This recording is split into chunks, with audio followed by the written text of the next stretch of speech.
சகோதரர்களான உத்தவ் தாக்கரேவும் ராஜ் தாக்கரேவும் மீண்டும் கைகோர்த்துள்ளது மகாராஷ்டிரா அரசியலில் புதிய திருப்பு முனைக்கான தொடக்கமா என்ற கேள்வி எழுந்துள்ளது. மகாராஷ்டிராவில் மிக பெரும் கட்சியாக திகழ்ந்த சிவசேனா 2005ஆம் ஆண்டு உடைந்தது. தனது அரசியல் வாரிசு மகன் உத்தவ் தாக்கரே என அறிவித்தார் கட்சியின் நிறுவனர் பால் தாக்கரே.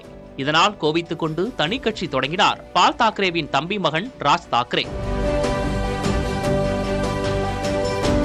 மகாராஷ்டிரா நவநிர்மாண் சேனா என்ற இவரது கட்சி குறிப்பிடத்தக்க வெற்றி எதையும் பெறாவிட்டாலும் அம்மாநில அரசியலில் முக்கியத்துவம் மிக்கதாகவே விளங்கியது.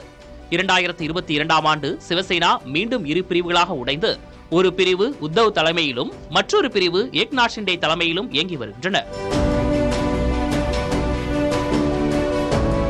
உத்தவிடம் இருந்து பிரிந்த ஏக்நாத் ஷிண்டே பிரிவு வலுவானதாக மாறி ஆளுங்கூட்டணியில் முக்கிய இடம் பிடித்துள்ளது.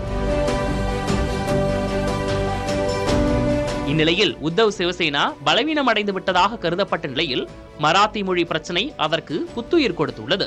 20 ஆண்டுகளுக்கு முன் பிரிந்த சகோதரர்கள் உத்தவும் ராஜுவும் தற்போது கைகோர்த்துள்ளனர்.